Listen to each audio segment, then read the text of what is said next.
Hi friends, and happy fall. At least it's starting to feel like fall here in Nashville, and that means football is back in season. Today I'm starting the show by sitting down with hip-hop artist Aaron Cole to discuss his new album and life on tour.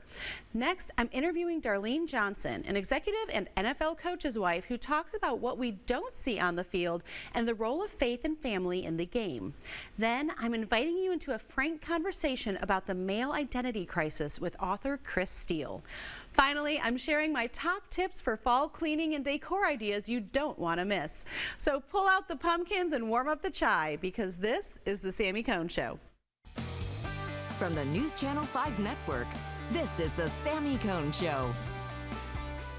My first guest is a Grammy-nominated Dove Award-winning artist, but he hasn't always done things conventionally. Aaron Cole. What's up? Welcome to the Sami Cone Show. Yes, thanks for having me. It's good to be here. Oh, I'm so excited you're here. This is sure. nice to be able to have a little more time to chat. Can I just start out? You're representing the new album. When I saw that come up on email, like, sorry, I changed. I'm like, why did you change? I like it. What? So just let's go right into why that title. Why now? For sure. I think for me, I started doing music when I was super young. So I started rapping when I was 3. I started singing when I was 7. And then I signed to a man named Toby Mac when I was like 17. You're stealing all my talking points now. Like, you're just saying it up, right? Okay, so you've been doing this for a long time. Yeah. So I've been doing it for a while. So just now I'm 25. You know what I mean? It was just a lot of changes that was going on in my life. One, you know what I'm saying, I finished that contract, so I'm with a new contract with Sony, you know what I'm saying? So yeah, it's been super cool, and also this is my first album married, you know what I mean, like the whole 9. So it's been just a lot of changes, but I also feel like that God was just showing me that like real life changes you, and I've been going through like a lot of real life situations, from like losing family members and friendships, like navigating things like that. And so I think for me, like, I just wanted to make an album that was relatable to people, you know what I mean? Because everyone's going through something, and I feel like sometimes that when you think of Christian music, you always think of like something that's super vertical, and I do have those songs for sure, but I think a lot of the times I like to talk about my life and relate to people that's going through the same things and let them know like you can make it through it for sure. Okay, so much I want to talk about. Like, first of all, I mean, even when you say I'm 25 now, like those of us that are not 25 anymore are like, that's so young. And knowing you, I know you've lived a lot of life in a short amount. You've always been more mature. I remember the first time I met you, I was like, this dude's different. Like, you're not playing the game. How, especially when you hear of child stars or, you know, child actors. It's crazy to say, I mean, but like you get into a world that you're not always emotionally, mentally, spiritually prepared for. No, how did you rise above it? And then even when you, like you said, dealt with some of those tough things, get through it. It was tough, but I think I was super blessed because when meeting Toby and stuff like that, like it was a couple years that I got to just kind of grow, and you know what I'm saying, I was still going to high school, but you know what I mean, like the whole 9. And so having my parents in my life, my parents were super just involved with my growth as a man and a growth as, you know, my relationship with God and music. And so it was a time that I like to call in my life, I went through boot camp, you know what I mean? And so in boot camp, I would just have to read my word every day. I would have to, you know what I'm saying, come to my dad and tell him the revelation I had that day. And I would have to work on my set. I would have to, it was just a bunch of different like lessons that I was learning. Shout out to good parents. Shout out to Erica while we're at it. Great wife, for sure. Shout out to all the people. But I mean, I guess for those of us that are looking at it from the outside, especially, I mean, I would have to imagine that as a black man, as a, do we even say Christian hip hop art? I mean, like, I feel like putting labels on it, you have to fight against a lot. How do you stay true to yourself while still like breaking the mold, really? I think for me, I kind of learned early, like, that's really the only way to be, you know what I mean? Like, to be yourself, because if I try to be like anyone else, I'm really not meeting my purpose at all, you know what I mean? I feel like God has put me on this platform and doing the things that I do because I have a specific purpose and specific people, you know what I'm saying, to reach. And so if I'm trying to be like anyone else, or I'm trying to do it like anyone else, I'm not gonna reach those people. I'm gonna be trying to copy everything that I'm seeing. And so I'm just grateful that I got that lesson early, because it is tough just every day, seeing something on social media where you're like, okay, like you can Yeah. easily get into your head of like, okay, I'm gonna try to copy that or whatever. But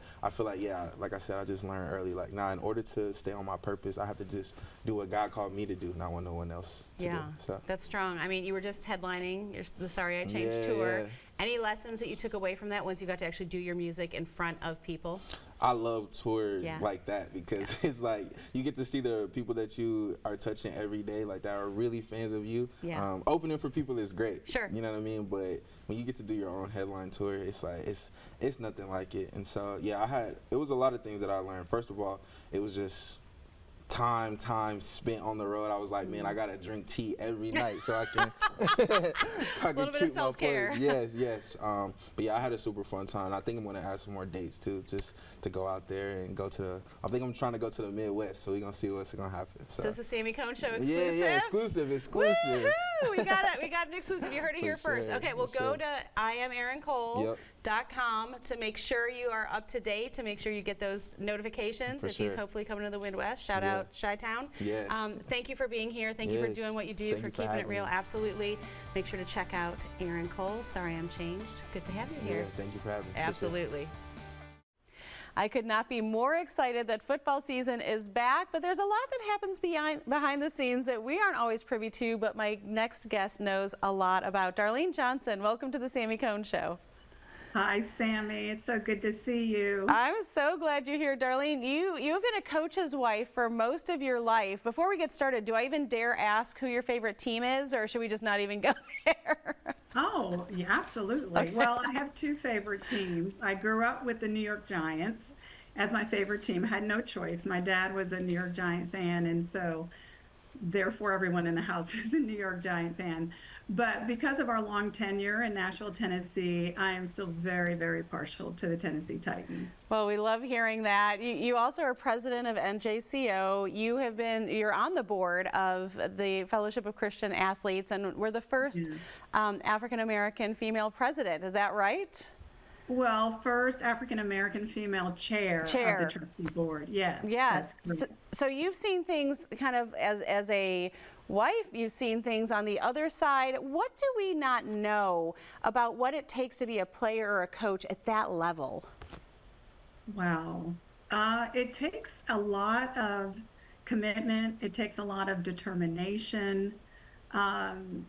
It takes a lot of belief in your gifts and your talents, because it's a business, especially since it's so in your face on TV and those sorts of things, that you really need to be confident in what you do. Yeah. Do you think, obviously you can't speak for the league as a whole, either from the college or the NFL, but is there Right. something that you think that either you, from your personal experience, wish that we as spectators knew, or that maybe your husband would say, like, I wish people just knew this, or would give us a little grace on this? Is there something, this is your moment to share? Well, I think my husband would tell you one of the things that's so important for players and coaches and what they go through is to learn how to deal with that last play. So whether the last play is a good one or a bad one, learning how to deal with that and move on. You have to remain present in real time. So I would say that's one. And the second, I would say learning how to handle the boo birds. It's not always easy. They're human beings, coaches and players. And when the boo birds come out, it can be very difficult. Yeah, I'm so glad you said that. Everyone is a human, right? We're all people. Yes. And I'm so glad you share that too. I mean, the Olympics just ended, and one thing I kept hearing athletes say over and over again is that it's a long game, but you've got to have a very short-term memory. If you make a mistake in practice, you've got to forget about it and move on. Have you been able to put that into practice even with your own family? And you have 2 adult daughters now. What was that like, kind of seeing that happen on the field and then bringing that back into your home? Sammy, exactly. I had to, raising 2 young ladies who are now in their 30s. I had told them from a very young age, what Daddy does is very public, and therefore we're not going to allow ourselves as a family to get too high with the wins, and therefore we're not going to allow ourselves to get so low when we're losing, and we're going to just stay even, and we're going to keep trusting the process. I love that. Well, I know that faith has really sustained you through a lot of that. Can you give us some examples of how that's really kind of played throughout your life, both at home, but now how you encourage other athletes, especially young athletes, in their faith? Well, for me and for our household, faith is foundational. And that has absolutely been a growing process from the moment Craig and I first got married to where we are now, married 36 years. We're thankful that God actually used football to grow our faith because of the ups and the downs of football, the challenges that go along with it. You are either trusting that God has placed you where he has placed you, or you don't. You trust that where you are, there's a purpose in it for you to grow, for you to have impact in your community. Without my faith, for sure, it would have been much more difficult, I would say, moving from place to place. It's so important it had become so important to me to change my mindset and recognize that with each move, it was an opportunity God was giving us to get involved in a new community with a new team and allow the influence of our faith connect with those that we would connect with in the community. Yeah, that's so beautiful. We just have a couple seconds left. You've had so many good nuggets. Any last words of wisdom for our audience today before I let you go and we watch this football season unravel? Wow, I cannot wait for football season to start. And I would just say there's three things that I really would say are takeaways for me from the football life. And it's looking at, how important teamwork is, how important sacrifice is, how important hard work is. And God taught me those things from football and showed me how to really apply those things in my own personal life, and then I would say even in our family. Yeah, that's incredible, Darlene. Thank you so much for joining us and for sharing today, and it's been a pleasure getting to connect with you. Thanks, Sami. Enjoyed being on the show. Thank you. Bye-bye. Bye-bye.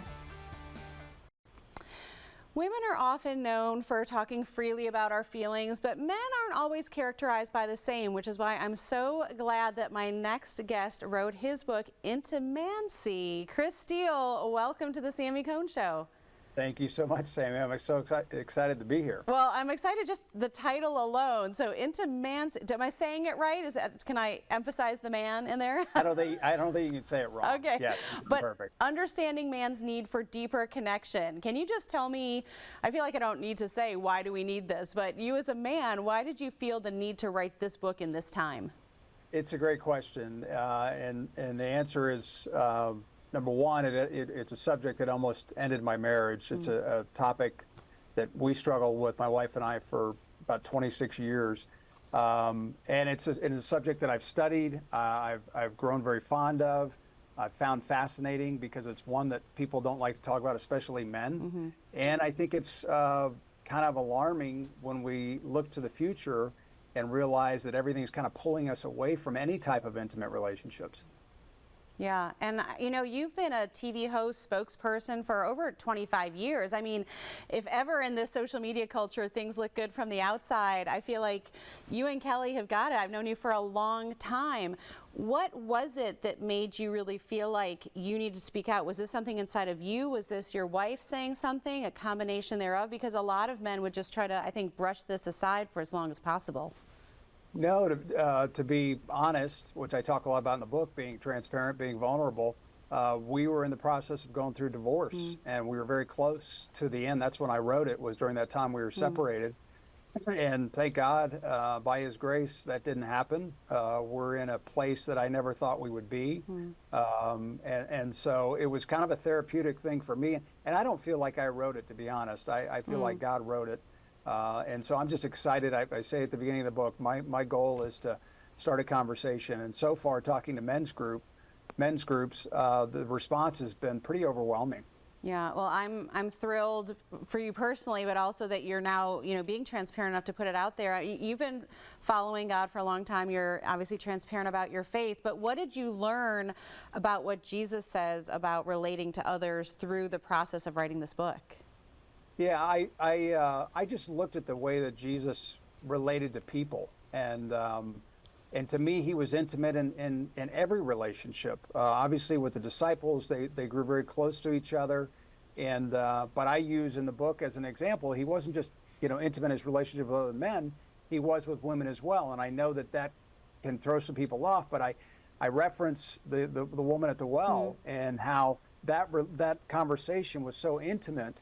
And if the woman had not been open, if she had not been vulnerable, if she didn't want to be seen, she could have easily denied what Jesus was saying and said, that's not me, that's not my past or whatever. But she didn't. And as a result, she was healed, she was set free, her life was changed forever. And I think it's a beautiful example. Yeah, and I mean, I appreciate that you talk about the need for both relationships, but you also speak specifically to why men need other men in their lives. Can you dig into that a little more deeply? And how do you find those men that are willing to be open and vulnerable? Well, I won't say that's easy. I will only say that if it's a priority of prayer, God will answer that prayer. It's not something that comes natural. It's not something that's real easy. But I spoke at a men's group in Palm Beach a couple of weeks ago, and I said, look around. I said, there's a lot of gray hair. There's guys, older guys. We're getting older. I said, these next generations, because of the lifestyle, technology, the way that we communicate, they don't necessarily value this stuff, and it's alarming. It really is, because you and I both know we are on a battlefield as believers. The enemy is more prevalent than ever before, more evident, more blatant. And if we're not teamed up, both men and women, obviously this is a subject that's equally important for women, but men, it's a little bit more challenging. If you don't have guys around you that you can count on, you're not in a good place. Yeah. Before I let you go, I've got to ask, just how is technology impacting our relationships, and what can we do about it? Let me tell you something. I hate these things. I really do, and you'll laugh. I'm in the mountains right now, otherwise I would be lifting up my flip phone, because I went back to a flip phone and I just forward this one to it, because texting, all of it just drives me nuts. If you're in a relationship, chances are one of you maybe sees it more problematic than the other. I just think they're terrible, and we rely on them way too much. And I think that's one of the biggest reasons that, when you hear alarming things about young men turning to AI for relationships and just crazy things. Yeah. Well, Chris, thank you for joining me. There's so much more we could talk about. I really encourage everyone to pick up a copy of Intimacy, A Man's Need for Deeper Connections. Both men and women are going to benefit from it. Thank you, Chris Steele, for joining me on the show today. Thank you so much, Sami. Appreciate you. I know what y'all are thinking. Sami, it's barely fall. Why are you giving us cleaning tips and decor hacks? I'm like, well, just stay with me a second. The whole goal, if we're going to live better on less, save some money, and live the life of our dreams, is to be prepared for things before we need them. So in that vein, I want to talk to you about these things now, so that over the coming months, but before the holidays, you can be prepared in the home of your dreams in a very clean and productive way. So let's start with some of the places that we spend the most amount of time. I'm talking about our beds. Now, we can't obviously wash our mattresses, but you can wash your pillows. Now, I do want you to flip your mattresses. You have to do those every 6 months, right? But look at what we have right here. So this is a pillow from our guest room and a pillow cover. So a lot of us have these, whether it's for allergies or whether it's a satin pillowcase that, so many people are using for sleeping now, but a lot of us don't take these off. So I want you to take off your pillow covers. I want you to take off your mattress pads, your coverlets, because these get dirty. Even if you're washing the sheets every week, things like these need to be washed as well, including our pillows. So what I'm going to teach you to do is how to strip the pillows. And you can, again, do this with some of your other linens as well. You're going to fill up a bathtub with water as hot as you can, and then you're going to take about a 1/4 cup of borax, a 1/4 cup of baking soda, and then about 2 cups of whatever laundry detergent you have. And you're going to mix that around and submerge your pillow in that mixture overnight, ideally for about 24 hours. You are not going to be thrilled with the color of the water after that, but that's all of the oils and dirt and even like extra detergent that comes out that's been sitting in our pillows and our linens. Throw it into the washing machine without any detergent. Run a dryer cycle, and then you're going to have clean, fresh pillows and linens. You will thank me later, I promise. Okay, let's talk about filters now. Filters on things like your water pitchers, or if you've got water in the door of your refrigerator, those filters need to be changed too. So go ahead and look ahead for those. Sometimes you can find deals on bulk filters like at Costco, sometimes on Amazon, and when you have those on hand, you're not paying full price for those moments you need them. Now I also want you to clean the filters in your things that are cleaning things for you, such as the dishwasher. So I took this right out of the bottom of my dishwasher. I removed the bottom rack. So you take this out and then you peel this off. And now I clean my dishwasher filter regularly. I actually just ran a sanitizing cycle last night, and let me show you. In the bottom here, you're going to go ahead and take this off. You're just going to do a little unlock. Take it out, and then you can use your dish brush. Now I don't know if you can see this, but this is not super clean, and like I said, I clean these things regularly, and if you don't get this gunk off, you're really not cleaning your dishes and your utensils when you wash them. So this is something that can be done really every month, but definitely every season if you're not doing that already. Speaking of cleaning and changing things, make sure you're changing your toothbrush heads every 3 months. Again, you can get bulk if you want, but you can also use coupons, places like CVS. A lot of times they're going to have higher price coupons for higher ticket items. So go ahead and get these, keep them in your linen closet, keep them in your bathroom so that your whole family can change them out at the same time. That way you're not chasing anyone down. Batteries are another good one to go ahead and have on hand, especially for the smoke detector, because those are unique size batteries that you want to have, and that is not the one you want to go searching for at 2 a.m. when your smoke detector battery inevitably goes off in the middle of the night. Okay, before I let you go, I've got to show you some decor hacks. I know I'm not normally the girl you come to for decor, but trust me on this one. I was actually inspired by the US Open that just finished. You know, I'm a former tennis pro, and I loved that they had these tennis balls in a basket. It was so cute. So I just grabbed this basket from the dollar store, grabbed some tennis balls. This wood garland is actually something I found at a home furnishing store. They had a 90% off spot in the back of the store with all sorts of decor and art. So this was a really fun pickup. And then right here, these are pine cones that I got from really cleaning out the yard last fall. Again, another basket that we just have right here, so you can do whatever you want. You've got a book that I also found at the dollar store that I took the jacket off of, and it's got this beautiful red finish. I've got a blue one, so whenever I go to the dollar store now, I just look for books with really fun colors here. I put it on a tray. You could add a candle to it. There's so many options. So go to samicone.com for this entire list of fall cleaning and decor hacks. I want to thank all of my guests for being here today, and you. Make sure you have a great day. Make sure you make it great. And don't forget to tell those you love how you feel about them. Bye, friends.